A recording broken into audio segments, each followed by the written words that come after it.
ನಮ್ಮದ್ರದ್ದು ಅವ್ರು ಬೇಕು ಅಂತ ಆಗುತ್ತೆ. ನಮ್ಮದು ನನಗೊಂದು ಅವಕಾಶ ಅದರಲ್ಲಿ ಕೆಲಸ ಮಾಡೋದಕ್ಕೆ. ಅವ್ರು ಸಿನಿಮಾ ನೋಡಿದ್ದೆ, ನಾನು ಮೀಟ್ ಮಾಡಿರಲಿಲ್ಲ. ಮೀಟ್ ಮಾಡಿದ್ಮೇಲೆ ತುಂಬ ಚೆನ್ನಾಗಿ ಹೊಂದ್ಕೊಂಡ್ವಿ, ಮಾತಾಡ್ಕೊಂಡಿದ್ವಿ. ಸೊ ಅಷ್ಟೇ ಫ್ರೆಂಡ್ ಆಗಿದೆ. ನಾನು ಹೋಗ್ತಾ ಇದ್ದೀನಿ ನಮ್ಮ ರೂಮ್ಗೆ, ಒಂದು ಕಾಫಿ ಬಿಟ್ಕೊಂಡು ಹೋಗಿದ್ದೆ ಅಂದರು. ಕಾಫಿ ಇದ್ರೆ ಕಾಫಿನೇ. ಸೊ ಹೋಗ್ತಾರೆ ಸರ್. ಮತ್ತೆ ಮಾರ್ಕ್ ಎಲ್ಲ ಭಾಷೆಗಳಲ್ಲೂ ಒಂದೇ ದಿನ ರಿಲೀಸ್ ಆಗುತ್ತಾ ಅಥವಾ ಚೇಂಜ್ ಆಗುತ್ತೆ? I think we are only aiming at Kannada and Tamil right now. Telugu Hindi I think ಒಂದು 2 weeks ಬಿಟ್ಟು ಆಗ್ತದೆ. ಸರ್ ಡಬ್ಬಿಂಗ್ ಎಲ್ಲ ಭಾಷೆಗಳು ನಿಮ್ಮದೇ ಇರುತ್ತಾ ವಾಚ್? ಸದ್ಯಕ್ಕೆ ತಮಿಳು ಕನ್ನಡ ಮಾಡ್ತೀನಿ, ತೆಲುಗು ನೋಡಿಕೊಂಡು ಮಾಡ್ತೀನಿ. ಇನ್ನೂ ಅದ್ರ ಬಗ್ಗೆ ಯಾಕಂದರೆ ಒಂದು ಹೇಳ್ತೀನಿ ಕೇಳಿ, ತಗೊಳ್ಳೋರು ಅದನ್ನು ಅಷ್ಟೇ ಗೌರವಪೂರ್ವಕವಾಗಿ ಟ್ರೀಟ್ ಮಾಡಿ ರಿಲೀಸ್ ಮಾಡ್ತಾರೆ ಸಿನಿಮಾನ ಅಂದರೆ ವಾಯ್ಸ್ ಕೊಡೋದು ಅರ್ಥ ಇದೆ. ಈಗ ಮಾರಾಟ ಮಾಡೋರು ತಗೊಳ್ಳೋರು ಸಪೋಸ್ ಅದನ್ನು ಒಂದು ಡಬ್ ಫಿಲಮ್ ಥರ ಟ್ರೀಟ್ ಮಾಡ್ತಾ ಇದ್ದಾರೆ, ನನಗೆ ಬಿಡಿ. ಅಷ್ಟು ಶತಪ್ರಯತ್ನ ಪಟ್ಟು ನನಗೇನು ಇಲ್ಲ ಅಂದರೆ ನಾನು ಮಾಡೋ ಒಂದು ಕೆಲಸದ ಮೇಲೆ ನನಗೆ ಬೇಕಲ್ಲ, ಅದು ಆ ಟ್ರೀಟ್ಮೆಂಟ್ ಸಿಗ್ತಾ ಇದ್ದಂಗೆ ನಾನು ಮಾಡಿಕೊಡ್ತೀನಿ. ತಮಿಳಲ್ಲಿ ಅಷ್ಟು ಚೆನ್ನಾಗಿ ರಿಲೀಸ್ ಮಾಡ್ತಾ ಇದ್ದಾರೆ, ನಾನು ಮಾಡಿಕೊಡ್ತೀನಿ. ಇನ್ನೊಂದು ಅದು ನನಗೆ ಬರದೇ ಇರೋ ಭಾಷೆ ಕಷ್ಟ ಆಗುತ್ತೆ. ಯಾಕಂದರೆ ಅಲ್ಲಿ ಸ್ಕ್ರೀನ್ ಮೇಲೆ ಸಪೋಸ್ ನಾನು ತಮಿಳೇ ಮಾತಾಡಿದರೆ ಈಸಿ, ತೆಲುಗುನೇ ಮಾತಾಡಿದರೆ ಈಸಿ, ಕನ್ನಡ ಮಾತಾಡೋದಕ್ಕೆ ಲಿಪ್ಸಿಂಗ್ ಮಾಡಬೇಕು, ಕರೆಕ್ಟ್ ಹೊಡೆಯೋದು. ಯಾಕಂದರೆ ಸಮ್ಟೈಮ್ಸ್ ಕನ್ನಡದಲ್ಲಿ ನಾವು ಮಾತಾಡೋ ಸ್ಪೀಡು ತಮಿಳ್ ಸ್ಪೀಡು ನಮಗೆ ಕಷ್ಟ. Sir Telugu max last time release ಆದಾಗ ಕನ್ನಡ ಟೈಟ್ಲ್ ಕಾರ್ಡಲ್ಲಿ ಅಭಿನಯ ಚಕ್ರವರ್ತಿ ಅನ್ನೋದು ಸ್ವಲ್ಪ ಮಿಸ್ಟೇಕ್ ಆಗಿದೆ. ಈ ಸಲ ಅದು ಮಿಸ್ಟೇಕ್ ಮಾಡ್ಕೊಂಡಿದ್ದಾರೆ. ಅದು ತಪ್ಪಾಗಿರಲಿಲ್ಲ ಅಂದರೆ ನೀವು ಅದು ಮಾತಾಡ್ತಾ ಇದ್ರಾ? I believe in one thing, sir. Good has never been news, only bad is news. So ನಿಮ್ಮನ್ನು ಫಸ್ಟ್ ಸ್ಕ್ರೀನಿಂದಲೇ ಅಟ್ರ್ಯಾಕ್ಟ್ ಮಾಡೋಣಲ್ಲ. ಇವತ್ತವರೆಗೂ ಎಷ್ಟು ಸತಿ ಅಭಿನಯ ಚಕ್ರವರ್ತಿ ಕರೆಕ್ಟಾಗಿ ಬಂದಿದೆ, ಒಂದು ದಿವಸ ಬಂದು ನನಗೆ ಹೇಳಿಲ್ಲ. ಒಂದು ಸತಿ ಬಂದ ತಕ್ಷಣ ನಾನು ಪಾಪ ಹೇಳ್ಬಿಡ್ತೀನಿ.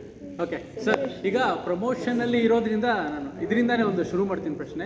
ಸೊ ಈ ಒಂದು ಡಿಜಿಟಲ್ ಯುಗದಲ್ಲಿ ಪ್ರಮೋಷನ್ ಅನ್ನೋದು ಎಷ್ಟು ಇಂಪಾರ್ಟೆಂಟ್ ಆಗುತ್ತೆ, ಅದರಲ್ಲೂ ಡಿಜಿಟಲ್ ಪ್ರಮೋಷನ್ ಅದು ಎಷ್ಟು ಇಂಪಾರ್ಟೆಂಟ್ ಆಗುತ್ತೆ, ಹಾಗೆ ಎಷ್ಟು ಇಂಪ್ಯಾಕ್ಟ್ ಮಾಡುತ್ತೆ? ಮನೆಯಲ್ಲಿ ನಿಮ್ಮ ತಾಯಿ ನಿಮ್ಮ ಹೆಂಡತಿ ಅಡುಗೆ ಮಾಡ್ತಾರಲ್ಲ, ಅದೊಂದಕ್ಕೆ ಪ್ರಮೋಷನ್ ಬೇಡ ಸರ್, ಮುಚ್ಕೊಂಡು ತಿಂತೀವಿ. ಎಲ್ಲ ಕಡೆ ಪ್ರಮೋಷನ್ ಬೇಕು. ಒಂದು ದೋಸೆ ಮಾಡಿದ್ರು ಪ್ರಮೋಟ್ ಮಾಡಬೇಕು. ನಮ್ಮ ದೋಸೆ ಗೊತ್ತಾ, ಹಿಂಗೆ ಮಾಡೋದು, ನಮ್ಮ ಚಟ್ನಿ ನೋಡಿವಿ ಅಂತ ಮಾಡಲೇಬೇಕು. ನೀವೇ ಹೋಗಲ್ಲ ಇಲ್ಲ ಪ್ರಮೋಷನ್ಸ್. ಈ ಟುಡೇ ಇಸ್ ಬ್ಯೂಟಿಫುಲ್ ಆಗಿದೆ ಅಂದರೆ today anybody with Instagram post with a good following, ಅವ್ರಿಗೆ ಕೆಲಸ ಸಿಗ್ತದೆ, ಅವ್ರು ರೀಲ್ಸ್ ಮಾಡ್ತಾ ಇದ್ದಾರೆ ಪ್ರಮೋಷನ್ಸ್ಗೆ, ರೆಸ್ಟೋರೆಂಟ್ ಆಗಬೇಕು ಅಲ್ಲಿ. So I guess it is very important. It has come down to the level that a common person with a good following, ಅವರೆಲ್ಲರೂ promote ಮಾಡೋದಾಗಿದೆ. So I guess it is very important. Promotion ಅನ್ನೋದೇನಿದೆ, don't consider it as a weakness, it is an invitation. Familiarity, promotion is nothing but familiarity. ನೀವು ಎಷ್ಟು ಪ್ರಪಂಚದಲ್ಲಿ ಕಾಣಿಸ್ಕೊತಾ ಇರ್ತೀರೋ ಅಷ್ಟು ನಿಮ್ಮ ಬಗ್ಗೆ, ನಿಮ್ಮ ಸಿನಿಮಾ ಬಗ್ಗೆ ಓಡ್ತಾ ಇದ್ದಷ್ಟು ಒಂದು ಸಿನಿಮಾ ಬರ್ತಾ ಇದೆ ಅಂತ ಗೊತ್ತಾಗುತ್ತೆ. It is not about your money or anything like that. Impact ಯಾವ ಥರ ಆಗ್ತದೆ? Depends upon your publicity. ಯಾವ ಥರ ನೀವು ಹೇಗೆ ಕೂತ್ಕೋತೀರಿ. ಫಸ್ಟು ನಿಮ್ಮ ನಮ್ಮ ಸಿನಿಮಾನ ನಾವು ಪ್ರೀತಿಸ್ಬೇಕಲ್ಲ, ಅದಾದ್ಮೇಲೆ ನಂಬಿಕೆ ಇಡಬೇಕು, ಅದ್ರ ಪ್ರಕಾರ ಮಾಡಬೇಕು. I don't believe in negative publicity. ಅಂದರೆ 2 ಥರ ನಾನು ಹೇಳ್ತಾ ಇರೋದು. ಒಂದು, ಸಿನಿಮಾದಲ್ಲಿ ಇಲ್ಲದೇ ಇರೋದೇನೋ ತೋರ್ಸೋಕೆ ಹೋಗಿ ನಾನು ಅಟ್ರ್ಯಾಕ್ಟ್ ಮಾಡೋಕ್ಕೆ ಹೋಗಲ್ಲ. ಫಸ್ಟು ಬರೋದು ಬಂದುಬಿಡಲಿ ಆಮೇಲೆ ನೋಡ್ಕೊಳ್ಳೋಣ ಸರ್. ಸಿನಿಮಾದಲ್ಲಿ ಇರೋದು ಮಾತ್ರ ತೋರಿಸೋಣ, ಅಲ್ಲಿ ಇರೋದನ್ನು ತೋರಿಸೋಣ. ನನ್ನ ಸಿನಿಮಾದ ಕತೆ ಇದು ಹೇಳ್ಬಿಡೋಣ.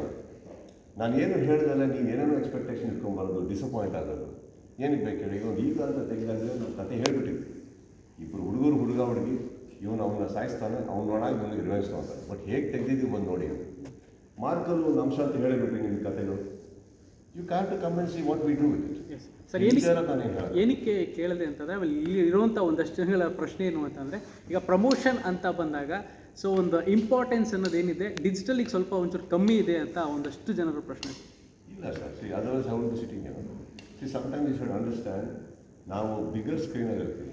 ಅಂದರೆ ಅಲ್ಲೆಲ್ಲೋ ಕೆಲಸ ಮಾಡೋ ಟೈಮಲ್ಲಿ, ಇನ್ನೆಲ್ಲೋ ಕೆಲಸ ಮಾಡ್ಕೊಂಡಿರೋ ಟೈಮಲ್ಲಿ ನಾವು ಕೆಲವ್ರಿಗೆ ಹೇಳಿರ್ತೀವಿ ಎಲ್ಲ ಅರೇಂಜ್ ಮಾಡಿ ಈಗ ನೀವು ಪ್ರಮೋಷನಿಗೆ ಕೊಡಬೇಕು. ನಾವು ಯಾವತ್ತೂ ಹೇಳಿಲ್ಲ ಫಸ್ಟ್ ಈ ಚಾನಲಿಗೆ ಕರೀರಿ, ಆ ಚಾನಲಿಗೆ ಕರೀರಿಸಿ.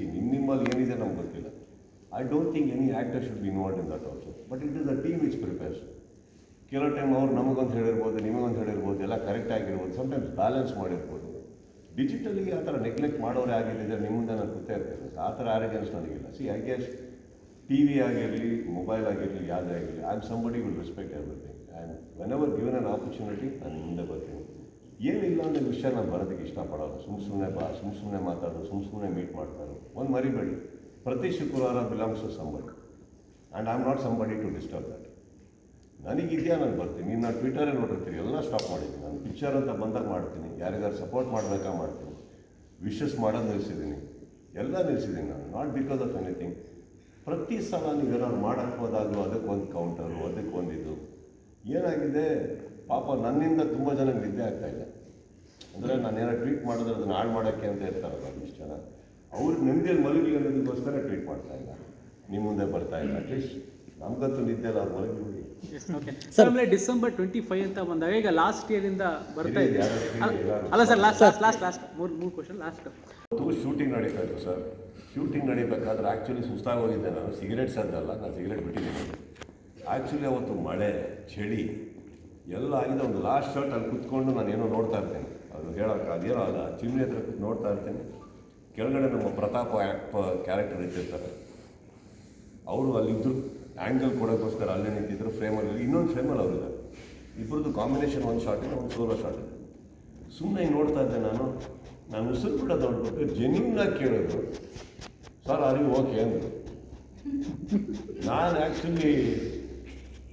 ಆ್ಯಕ್ಚುಲಿ ಅದು ಅವನು ಇದು ಮಾಡ್ತಾನೆ. ನಾನು ಸುಮ್ಮನೆ ಕೋಪದಲ್ಲಿ ಸುಮ್ಮನೆ ಹೇಳಿದೆ, ದಮ್ ಹೊಡಿಯೋದು ಕಮ್ಮಿ ಮಾಡಬೇಕಲ್ಲ ಅಂದ್ಬಿಟ್ಟು ನಕ್ಬಿಟ್ಟು ಇನ್ನೇನು ಹೇಳಿದೆ ಕಟ್ಟಾಗಿದೆ. ಅದು ಎಷ್ಟು ಸೂಟ್ ಆಗೋಯ್ತು ಸಿನಿಮಾಗೆ, ಸಿಚುವೇಶನ್ಗೆ ಅಂದರೆ ಇಮ್ಮಿಡಿಯೇಟಾಗಿ ಸ್ಟಂಟ್ಸ್ ಇಲ್ಲೋ ಸರ್, ಇದು ಪಕ್ಕಾ ಟ್ರೈಲರ್ ಶಾಟ್ ಸರ್. ಅದು ನಾವು ಅದನ್ನು ಸೀರಿಯಸ್ ಆಗಿ ತೊಗೊಂಡಿಲ್ಲ, ಡೈರೆಕ್ಟಾಗಿ ಕೇಳಿದೆ. ಆಮೇಲೆ ನೋಡೋಕೆ ಹೋದ್ರೆ ಅದೆಷ್ಟು ಚೆನ್ನಾಗಿ ಕೂಡ್ಕೊಂಬಂತು ಅಂದರೆ ದಟ್ ಸೀನ್ ಎಷ್ಟು ಇಮೋಷ್ನಲ್ಲು ಸೀರಿಯಸ್ ಆಗಿರೋ ಸೀನ್, ಈ ಒಂದು ಡೈಲಾಗಿಂದ ಮ್ಯೂಸಿಕಲ್ ಚೇಂಜ್ ಓವರ್ ಆಗಿ ನೆಕ್ಸ್ಟ್ ಸೀನಿಗೆ ಲೀಡ್ ಕೊಡ್ತಾರೆ. ಬ್ಯೂಟಿಫುಲ್ ಸಿಂಕ್ ಆಗ್ತದೆ. ಎಷ್ಟು ಇಂಪ್ಯಾಕ್ಟ್ ಆಗುತ್ತೆ ಸರ್ ಯೂತ್? 100% ಆಗುತ್ತೆ ಸರ್, 100% ಆಗುತ್ತೆ. ಯಾಕಾಗಲಿ ಇನ್ಫ್ಯಾಕ್ಟ್ ನಮ್ಮ ಗ್ಯಾಂಗಲ್ಲಿ 4-5 ಜನ ಬಿಟ್ಬಿಡಿ. ಮ್ಯಾಕ್ಸಲ್ಲಿ ಸರ್, ನನ್ನ ಹೆಸರು ಮಂಜು ಅಂತ, ಯೂನಿವರ್ಸಿಟಿ ಸ್ಟುಡಿಯೋದಿಂದ. ಮ್ಯಾಕ್ಸಲ್ಲಿ ಸಸ್ಪೆಂಡ್ ಆಗಿ ರೀಜಾಯ್ನ್ ಆಗಿದ್ರಿ, ಮಾರ್ಕಲ್ಲಿ ಸಸ್ಪೆಂಡ್ ಆಗಿ ಈ ರುದ್ರಾವತಾರ ಬರುತ್ತಾ ಅನ್ನೋ ಒಂದು ಕನ್ಫ್ಯೂಷನ್ ಇದೆ. ಈಸ್ ಆಲ್ವೇಸ್ ಒಂದು ಸಸ್ಪೆಂಡ್ ಆಗಿ ಆಲ್ಮೋಸ್ಟ್ 1 year ಆಗಿರುತ್ತೆ. ಈ has another 10 to 11 months of suspension still to go. Suspend ಆದ ನಂತರ ಸಸ್ಪೆಂಡ್ ಆಗಿ ಆಲ್ಮೋಸ್ಟ್ 1 year ಆಗಿದೆ. 1 year ಆದಮೇಲೆ ಸ್ಟೋರಿ ಸಸ್ಪೆಂಡ್ ಆದಮೇಲೆ ಸ್ಟಾರ್ಟ್ ಆಗುತ್ತೆ. ಇಲ್ಲ, ಸಸ್ಪೆಂಡ್ ಆಗೋದು ಇಟ್ ಇಸ್ ಜಸ್ಟ್ ಎ ಮೆಟಫಾರಿಕ್. ಇದು ಅದರಲ್ಲಿ ಸಸ್ಪೆನ್ಷನ್ಗೆ ಏನು ಲಿಮಿಟ್ ಇಲ್ಲ. ಬಟ್ ಏನಾಗುತ್ತಂದ್ರೆ ಅವ್ರು ಪೊಲೀಸ್ ಅಧಿಕಾರಿ ಆಗಿದ್ದಾಗ ಎಷ್ಟು ಸ್ಟ್ರಾಂಗ್ ಇತ್ತು, ಏನವರು ಅದೊಂದು ಥ್ರೆಟ್ ಬೇರೆಯವ್ರಿಗೆ ಇರುತ್ತಲ್ಲ. ಅವ್ರು ಬರೋದು ಬೇಡ ಸರ್, ಅವ್ರು ಒಳಗಡೆ ಬಂದಿದ್ದಾಗ ನೋಡ್ಕೊಳ್ಳಿ ಸರ್, ಅವ್ರು ಬರೋದು ಬೇಡ ಸರ್, ಅವ್ರು ಒಳಗೆ ಬಂದಿದ್ದಾಗ ನೋಡ್ಕೊಳ್ಳಿ ಅನ್ಬೇಕಾದ್ರೆ ಅವ್ರಿಗೆ ಒಂದು ಹಿಸ್ಟ್ರಿ ಇರಬೇಕು. ಆ ಹಿಸ್ಟ್ರಿ ನಾವು ತೋರಿಸ್ದಲ್ಲೇ ಇರ್ಬೋದು, ಬಟ್ ಒಂದಿದೆ ಅವರಿಗೆ. ಸರ್, ಇದಲ್ದೇ ಇಷ್ಟು ದಿನದಲ್ಲಿ ಮುಗಿಸ್ಬೇಕು ಅನ್ನೋ ಒಂದು ಪ್ಲ್ಯಾನ್ ಹಾಕ್ಕೊಂಡಿದ್ರಿ. ಏಕೆಂದರೆ ಒಂದು ಸೆಟ್ ಆಗೋದಕ್ಕಿಂತ ಮುಂಚೆ, ಸೆಟ್ಟು ಮುಗೀತು, ಅಲ್ಲಿ ಶೂಟ್ ಮುಗಿಯೋದಕ್ಕಿಂತ ಮುಂಚೆನೇ ಮತ್ತೊಂದು ಸೆಟ್ಟು, ಆ ಸೆಟ್ಟು ರೆಡಿ ಆದಮೇಲೆ ಮತ್ತೊಂದು ಸೆಟ್ ರೆಡಿ ಆಗೋದಕ್ಕಿಂತ ಮುಂಚಿತವಾಗಿ ಪ್ರತಿಯೊಂದು ರೆಡಿ ಆಗ್ತಿತ್ತು. ಆ ಹರಿಬರಿನಲ್ಲಿ ನಿಮ್ಗೇನಾದರೂ ಒಂದಷ್ಟು ಒತ್ತಡಗಳು ಅಥವಾ ಇಂಜುರೀಸ್ಗಳು ಆದ ಸಾಧ್ಯತೆಗಳಿದ್ವಾ? ಇಂಜುರೀಸ್ ಇಲ್ಲದೆ nobody can be an actor, not only just me. Even ಹೀರೋಯಿನ್ಸ್ಗಳನ್ನ, ಆ್ಯಕ್ಟ್ರೆಸಸ್ನ ತೊಗೊಳಕ್ಕೆ ಹೋದರೆ ಅವ್ರಿಗೆ ಅವ್ರದ್ದೇ ಇಂಜುರೀಸ್ ಇರುತ್ತೆ. ಈಗ ನಾವು ನೋಡೋಕೆ ಹೋದ್ರೆ ಇಷ್ಟು ಉದ್ದ ಇದೆ. ಕೆಲವು ಟೈಮ್ ಪಾಪ ಅವ್ರು ಹೀಲ್ಸ್ ಹಾಕ್ಕೊಂಡೆಲ್ಲ ಓಡಾಡಬೇಕು, ಕಾಲು ಕಚ್ಚುತ್ತೆ, ಶೂ ಕಚ್ಚುತ್ತೆ, ನಿಮಗೆ ಗೊತ್ತಿರೋದು 1000 ಇರುತ್ತೆ, ಬಟ್ ತೋರಿಸ್ಕೊಳಂಗಿಲ್ಲ. ಒಬ್ಬೊಬ್ರಿಗೆ ಒಂದೊಂದು ಇರುತ್ತಮ್ಮ, ಹೇಳ್ಕೊಡೋಕ್ಕಾಗಲ್ಲ. They have their own health issues, will have our own injuries. But ultimately supreme ನಾವೆಲ್ಲ ನೋಡೋದೇನೋ ಒಂದು ಎಂಟರ್ಟೈನ್ಮೆಂಟ್. ಕ್ಯಾಮ್ರಾಗೆ ಹೋಗ್ಬಿಟ್ಟು ಕಾರಣ ಹೇಳೋಕ್ಕಾಗಲ್ಲ. ನಾಳೆ ನೀವು ಸಿನಿಮಾ ರಿಲೀಸ್ ಆದಾಗ ನಾವು ಯಾಕೆ ಡೆಲ್ ಕಾಣ್ತಾ ಇದ್ರಿ ಅಂದರೆ ನಾನು ಕಾರಣ ಕೊಡೋಕ್ಕಾಗಲ್ಲ. I have to do my 100%. That is a choice. ನಿಮ್ಮ ವಿಷಯಕ್ಕೆ ಬರ್ತೀನಿ. ಈಗ ನೀವೇ ನ್ಯೂಸ್ಗಳಲ್ಲಿ ಕೂತ್ಕೊಂಡಾಗ ಎಷ್ಟೋ ಸಲ ನಿಮಗೆ 1000 ಇಶ್ಯೂ ಮನೇಲಿರ್ಬೋದು. ಹಾಗಂತ ನೀವು ಅದನ್ನೆಲ್ಲ ತಲೆ ಇಟ್ಕೊಂಡು ನ್ಯೂಸ್ ಓದೋಕ್ಕೆ ಕೂತ್ರೆ you are doing injustice to the channel, to the news and to the people. So ನೀವು ಅಳು ಅನ್ನೋದು ಎಷ್ಟೇ ನಿಮ್ಮಲ್ಲಿ ಇರ್ಬೋದು, ಅದನ್ನೆಲ್ಲ ಸೈಡಿಗೆ ಇಟ್ಟು ಮಾಡಿ ಆಮೇಲೆ ಹೋಗಿ ನೀವು ಕೂತಿರ್ತೀರ, correct? But I guess that is a sacrifice which makes you become and grow, correct? We are no different. ಅದನ್ನೆಲ್ಲ ಸೈಡಿಗೆ ಇಟ್ಟು ಮಾಡಬೇಕಾದ ಇಂಜುರೀಸ್ ಎಲ್ಲಿಲ್ಲ ಹೇಳಿ, ಯಾವುದಕ್ಕಿಲ್ಲ. ಮೊನ್ನೆ ನಿಮ್ಮ ಫಂಕ್ಷನಲ್ಲೇ ನೋಡಿದ್ರೆ ನಮ್ಮ ಇವೆಂಟಲ್ಲೇ ಕುಂತಾ ಇದ್ದೀವಿ, ಆಗ್ತಾ ಇರುತ್ತೆ. Accidents keep happening. Sudeep sir, Rajamouli ಸರಿಂದ ರಿಷಬ್ ಸರ್ ತನಕ ಎಕ್ಸಾಂಪಲ್ ಕೊಡ್ತಿರೋದು ತುಂಬ ಜನ ಇದ್ದಾರೆ. ನಿರ್ದೇಶಕರು, ನಟರುಗಳ ಪತ್ನಿಯರು ಸಿನಿಮಾಗಳಲ್ಲಿ ಇನ್ವಾಲ್ವ್ಮೆಂಟ್ ತೋರಿಸಿದಾಗ ಆ ಎಲ್ಲ ಸಿನಿಮಾಗಳು ಬ್ಲಾಕ್ ಬಸ್ಟರ್ ಹಿಟ್ ಆಗಿದೆ. ಸೊ ಈ ಇಂಟೆನ್ಷನಲಿ ಮಾರ್ಕ್ ಸಿನಿಮಾಗೆ ಪ್ರಿಯಾ ಮ್ಯಾಮ್ ಆನ್ ಬೋರ್ಡ್ ಆಗಿದ್ದ, ಸಾನ್ವಿ ಆನ್ ಬೋರ್ಡ್ ಆಗಿದ್ದ.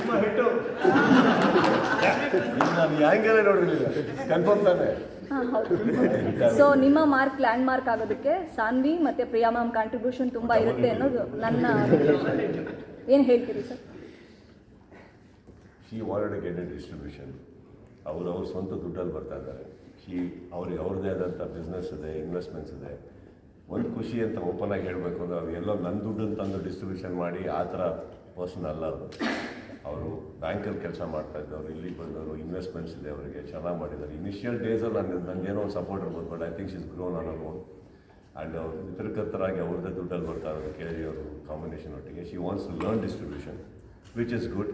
ಬಿಕಾಸ್ ನಾಳೆ ಡಿಸ್ಟ್ರಿಬ್ಯೂಷನ್ ಚೆನ್ನಾಗಿ ಒಂದು ಸಂಸ್ಥೆ ಬೆಳೀತು ಅಂದರೆ ಇನ್ನೂ ಹಲವಾರು ಸಿನಿಮಾಗಳಿಗೆ ಅವರು ಹೆಲ್ಪ್ ಆಗ್ತಾರೆ. ಸಂಸ್ಥೆಯಾಗಿ ಬೆಳೆದ್ರೆ ಎಷ್ಟೋ ಸಿನಿಮಾಗಳು ತೊಗೊಬೋದು, ನಂದು ಮಾತ್ರ ಅಲ್ಲ. It's a good thing. And Sanvi ಇಲ್ಲಿ ಸಾಂಗ್ ಅದು ಬಂದಿದೆ, ಪಾಪ್ಯುಲರ್ ಆಗಿದೆ. ನಾಳೆ ಇನ್ನು 5-6 ಸಿನಿಮಾಗಳಿಗೆ ಹಾಡ್ಬೋದು, ಬೇರೆ ಹೀರೋಗಳು ಸಿನಿಮಾಗೆ ಹಾಡ್ಬೋದು. I consider that as a blessing. ಮಗಳ ಒಂದು ಕಂಠ ಸಿರಿ ನಿಮ್ಮನ್ನ ಸುಸ್ತು ಮಾಡ್ತಾ ಅಥವಾ ಎನರ್ಜಿ ಕೊಡ್ತಾ? ಯಾಕಂದರೆ ಮಗಳು ಅಳೋ ಮೊದಲ ಸೌಂಡು, ಅವಳು ಹುಟ್ಟಿದಾಗ ಆ ಸೌಂಡಿಂದ ಹಿಡಿದು ಈ ಸೌಂಡ್ ತನಕ ನಿಮ್ಗೆ ಎಷ್ಟು ಪ್ರೌಡ್ ಇದೆ ಸರ್ ಇವತ್ತು ನಿಮ್ಮದೇ ಸಿನಿಮಾಗೆ ಹಾಡಿ? ಅವರು ಅವತ್ತು ಹತ್ತಿರಲಿಲ್ಲ ಅಂದ್ರೂ ಪ್ರೌಡ್ ಇರ್ತದೆ, ಇವತ್ತು ಹಾಡಿರಲಿಲ್ಲ ಅಂದ್ರೂ ಪ್ರೌಡ್ ಇರ್ತದೆ. Proud is not the word. As for us achievements R concern, I am very very happy. ಅವರಿಗೆ ಅವ್ರ ಓನ್ ಟ್ಯಾಲೆಂಟಲ್ಲಿ ಬಂದಿದ್ದಾರೆ, ಶ್ರದ್ಧೆಯಲ್ಲಿ ಬಂದಿದ್ದಾರೆ. ನನಗೆ ಇನ್ನೂ ಖುಷಿ ಆಗೋದು ಅವ್ರು ಬೇರೆ ಸಿನಿಮಾಗಳಿಗೆ ಹಾಡಿದಾಗ.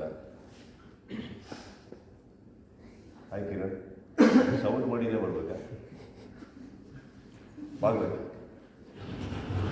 ಅವ್ರು ಬೇರೆ ಸಿನಿಮಾ ಹಾಡಿದಾಗ I think I be more happy. Because ಇನ್ನೊಂದು ಸಿನಿಮಾಗೆ ಆ್ಯಸೆಟ್ ಆಗಲಿ, ಅವರಿಗೆ ಉಪಯೋಗಕ್ಕೆ ಬಂದರೆ. And I guess I will look in to that more happier. But ನಂದು ಇಲ್ಲಿದ್ರು ನಮ್ಮದೇ ಸಿನಿಮಾ ಮಾಡಬೇಕು ಅಂತಲ್ಲ, ಅದು ಎಲ್ಲದೂ ಮಾಡಬೇಕು. ಸರ್ ಸರ್ ನಮಸ್ತೆ ಸರ್. ಮೊದಲನೇದಾಗಿ ಕಾಲು ನೋವು ಹೇಗಿದೆ? ಕಾಲು ನೋವು ಹೇಗಿದೆಯಾ? ಹೋಗ್ಬಿಡಿದೆ. ರಾಯಲ್ ಇಲ್ಲ ಸರ್, ಅದು ಬಿಟ್ಟೋಯ್ತು. ಆ್ಯಂಡ್ ನನ್ನ ಕ್ವಶನ್ ಬಂದು, ಲಾಸ್ಟ್ ಟೈಮ್ ಮ್ಯಾಕ್ಸಲ್ಲಿ ನೋಡಿದ್ರೆ ಪ್ರವೀಣ್ ಅವರು ಹಾಗೆ ಲೈಕ್ ಬಚ್ಚನ್ ಅವರು CCL ಆಡಿದವರು, ಅವರು ಆರ್ಟಿಸ್ಟ್ ಆಗಿ ಕಾಣಿಸ್ಕೊಂಡಿದ್ರು. ಈ ಸರಿ ಪ್ರತಾಪ್ ಅವ್ರನ್ನ ನೀವೇ ರೆಫರ್ ಮಾಡಿದ್ದೀರಾ ಮಾರ್ಕ್ಗೆ ಅಂತ ಕೇಳ್ಪಟ್ಟೆ. ಸೊ ಪ್ರತಾಪ್ ಅವ್ರ ಬಗ್ಗೆ ಹೇಳೋದಾದ್ರೆ ರೆಫರ್ ಮಾಡಿದ್ದಕ್ಕೆ ಹೇಳಲ್ಲ ಅಥವಾ ಹಾಗೆ ಹಾಗೆ ಆರ್ಟಿಸ್ಟ್ ಅಂತ ರೆಫರಿಂಗ್ ನೆಸೆಸಿಟಿ ಇಲ್ಲ. ಇದನ್ನು ಆ್ಯಕ್ಟರ್ ಇನ್ಫ್ಯಾಕ್ಟ್ ಅವರು ಹೀರೋ ಆಗಿ ಮಾಡ್ತಾರೆ ಅವ್ರ ಸಿನಿಮಾಗಳಲ್ಲಿ. ನಮ್ಮ ಸಿನಿಮಾದಲ್ಲಿ ಒಂದು ಪೋಷಕ ನಟರಾಗಿ ಬಂದಿದ್ದಾರೆ ಅಂದರೆ I am very happy that he agreed that character. ಅವರೊಬ್ಬ ನಾಯಕ ನಟರು ಸರ್, ಎಷ್ಟೋ ಸಿನಿಮಾದಲ್ಲಿ ನಾಯಕ ನಟರಾಗಿದ್ದಾರೆ ಅವರು. ನಾನು ರೆಫರ್ ಮಾಡೋ ಅವಶ್ಯಕತೆನೇ ಇಲ್ಲ ಅವರಿಗೆ, because is a very talented boy. ನನಗೆ ತುಂಬ ಇಷ್ಟವಾದಂಥ ವ್ಯಕ್ತಿ ಅವರು. ಆ್ಯಂಡ್ ಈ ಸಿನಿಮಾದಲ್ಲಿ ಇದಕ್ಕೆ ತುಂಬ ಸೂಟ್ ಆಗ್ತಾರೆ ಅಂತ ಅನ್ನಿಸ್ತು. ಅವ್ರ ಹೆಸರು ಅದು ಪ್ರಸ್ತಾಪ ಬಂದಾಗ first thing I suggest please take it. Is very, but ಕೇಳಿ ಒಂದು ಸಲ ಮಾಡ್ತಾರ ಅಂದ್ಬಿಟ್ಟು. ಯಾಕಂದರೆ ನಾನು ಇದೀನಿ ಅನ್ನೋ ಕಾರಣಕ್ಕೆ ಸಲಿಗೆ ತೊಗೊಬೇಡಿ, ಕರೆದ ತಕ್ಷಣ ಬರ್ತಾರೆ ಅಂತ ಕೇಳಿ ಅವ್ರಿಗೆ ಹೇಳಿ, ಫ್ರೀಡಮ್ ಕೊಡಿ ಅವ್ರಿಗೆ ಮಾಡೋದು. ಇಲ್ಲ ಅಂತ give them the freedom to say no. But he was very happy. ಅವ್ರು ಬಂದರು. ಆ್ಯಂಡ್ ಪ್ರತಾಪ್ ಬಂದ್ಬಿಟ್ಟು ಫ್ರಮ್ CCL ಇಂದ is a very quiet boy. ಅವ್ರು ತುಂಬ ಮಾತುಕತೆ ಇಲ್ಲ, ಮಾತಾಡಿದಾಗೆಲ್ಲ ನೀವು ನೋಡಿದ್ರೆ ಅವ್ರು ಎಡವಟ್ಟು ಹೊಡೆದು ಜೋಕ್ ಬಂದ್ಬಿಡ್ತಾರೆ. ಆ ಥರ ಕ್ಯಾರೆಕ್ಟರ್ ಅದು. ಅವರಿಗೆ ಇವತ್ತು ಹೇಳೋ ಜೋಕ್ ನಾಳೆ ಅರ್ಥ ಆಗುತ್ತೆ. ಈ ಥರವೇ ಇದೆ ಅವ್ರದ್ದು ಕೆಲವು. ಅದು ಬಿಟ್ಬಿಟ್ಟು ಸೌಂಡ್ ಇಲ್ಲ, ಅದು ಬಿಟ್ಬಿಟ್ಟು ಸೌಂಡ್ ಇಲ್ಲ. ಸೆಟ್ಟಲ್ಲಿ ಸೈಲೆನ್ಸ್ ಜಾಸ್ತಿ, ಇನ್ವಾಲ್ವ್ಮೆಂಟ್ ಜಾಸ್ತಿ. Is work very hard. ಅವರಿಗೂ ಕೆಲವೆಲ್ಲ ಫಿಸಿಕಲ್ ಇಶ್ಯೂಸ್ ಇದ್ದಕ್ಕಿಂತ ಮುಂಚೆ is come back very strong. And I am very happy that is in my.